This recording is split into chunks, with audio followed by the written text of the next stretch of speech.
I've been a regular networker for almost 14 years, and I dread to think how many elevator pitches I've actually sat through. Sadly, most seem to just drone in through one ear and out through the other without making any real impact.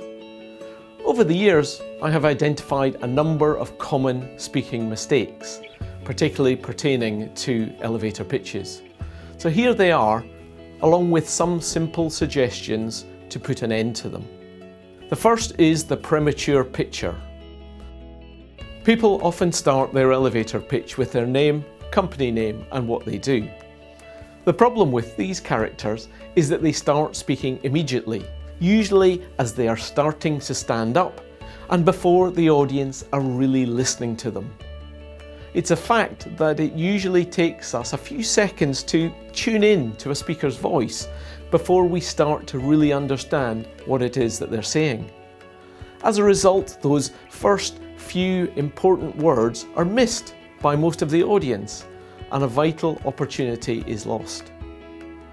So what can you do to avoid this elevator pitch pitfall? Well, first take your time and take a breath as you rise. You've got plenty time.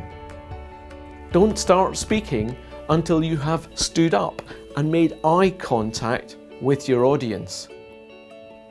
Don't start with your name.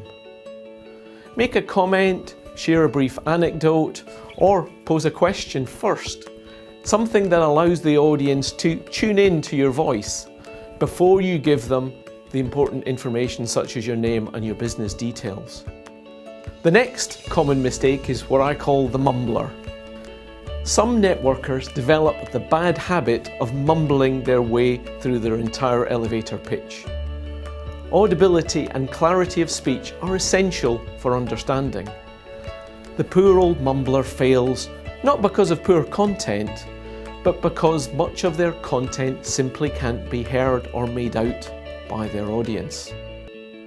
So what can the mumbler do to improve their speaking skills? Well, they can practice speaking slowly and clearly, perhaps using a voice recorder on their phone. They can ask for honest feedback from a trusted friend or colleague. And they can think about keeping their head up and speaking out towards their audience, not down at their notes or at the table. The third pitfall is what I call the racer. The racer's problem, as you might have guessed, is their speed. They rattle through their pitch at a rate of knots, driven by the apparent desire to get it over with as quickly as possible. The result is that the audience are overwhelmed, overloaded, and just unable to take it all in. So what can the racer do? Well, they should take a breath before they start and imagine or feel themselves relaxing. Make eye contact with their audience and smile. Slow down and take their time. A good tip is when you're rehearsing to aim for speaking at about 120 to 130 words a minute at most. Use a timer to help you do this. And finally, pause between each idea to give your audience time to digest each morsel of message before moving on to the next. The final problem area is what I call the Rambler.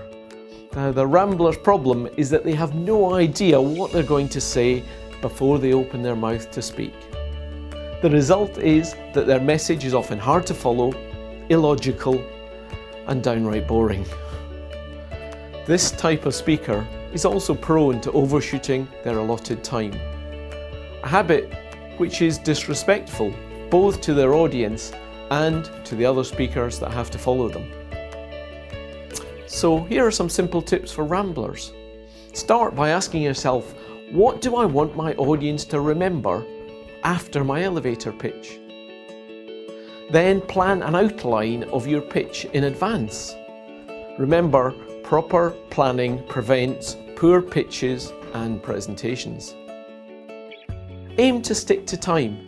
If necessary, use a timer on your smartphone or watch, or ask a friend to give you a visual signal when your time is coming to an end. We'll cover all these solutions in more detail as we go through the rest of the program, but for now, start listening out for them and their effects when you are out and about networking. I look forward to seeing you in the next lecture.